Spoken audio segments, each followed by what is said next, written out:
Hi friends, welcome to ಬಿಂದು Deepak channel. ನಾನಿವತ್ತು mutton ಮಸಾಲಾನ ಮಾಡ್ತಾಯಿದ್ದೀನಿ. ಇದಕ್ಕೆ ಏನೇನು ಬೇಕು ಅಂತ ನೋಡೋಣ ಬನ್ನಿ. ನಾನಿಲ್ಲಿ 5-6 ಟೊಮೊಟೊನ ಹಚ್ಚಿಟ್ಕೊಂಡಿದ್ದೀನಿ.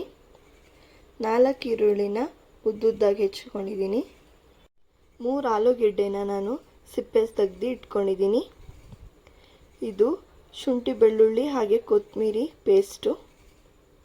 ನಾನಿಲ್ಲಿ ಖಾರದ ಪುಡಿ, ರುಚಿಗೆ ತಕ್ಕಷ್ಟು ಉಪ್ಪು, ಸ್ವಲ್ಪ ಅರಿಶಿನ ಹಾಗೆ ಗರಂ ಮಸಾಲಾನ ತಗೊಂಡಿದ್ದೀನಿ.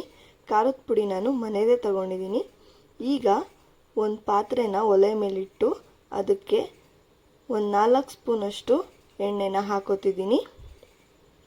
ಎಣ್ಣೆ ಕಾದ ನಂತರ ಈರುಳ್ಳಿನ ಇದಕ್ಕೆ ಹಾಕೋತಿದ್ದೀನಿ. ಈರುಳ್ಳಿನ ನಾವು ಚೆನ್ನಾಗಿ ಫ್ರೈ ಮಾಡಬೇಕು, ಇಲ್ಲಾಂದರೆ ಹಸಿ ಸ್ಮೆಲ್ ಥರ ಬರುತ್ತೆ.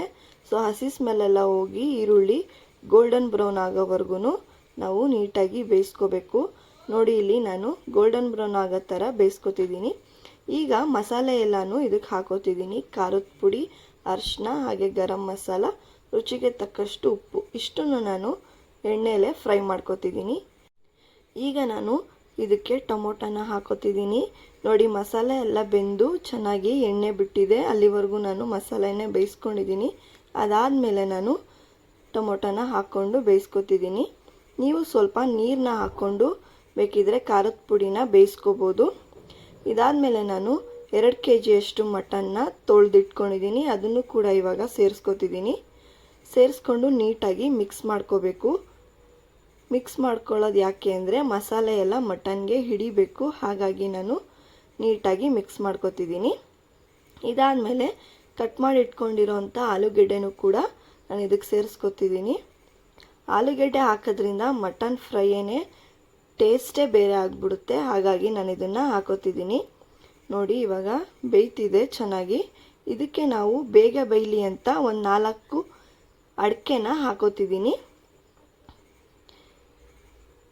ಮಟನ್ ನೀಟಾಗಿ ಬೇಯುತ್ತೆ ಅಡಿಕೆ ಹಾಕೋದ್ರಿಂದ. ಹಾಗಾಗಿ ನಾನು ಅಡಿಕೆನ ಹಾಕ್ಕೊಂಡಿದ್ದೀನಿ. ನೀವು ಬೇಡ ಅಂದರೆ ಬೇಕಿದ್ರೆ ಸ್ಕಿಪ್ ಮಾಡ್ಕೊಳ್ಳಿ. ನೋಡಿ, ಇವಾಗ ನಾನು ಸ್ವಲ್ಪ ನೀರು ಹಾಕ್ಕೊಂಡು ಇದನ್ನು ಚೆನ್ನಾಗಿ ಬೇಯಿಸ್ಕೊತಾ ಇದ್ದೀನಿ. ಏಕೆಂದರೆ ಮಟನ್ನು ಚೆನ್ನಾಗಿ ಬೇಯಬೇಕಲ್ವ. ಹಾಗಾಗಿ ನಾನು ಇದಕ್ಕೆ ನೀರನ್ನ ಮಿಕ್ಸ್ ಮಾಡ್ಕೊಂಡು ಹಾಕೋತಿದ್ದೀನಿ. ಈಗ ಮಟನ್ ಫ್ರೈ ರೆಡಿಯಾಗಿದೆ.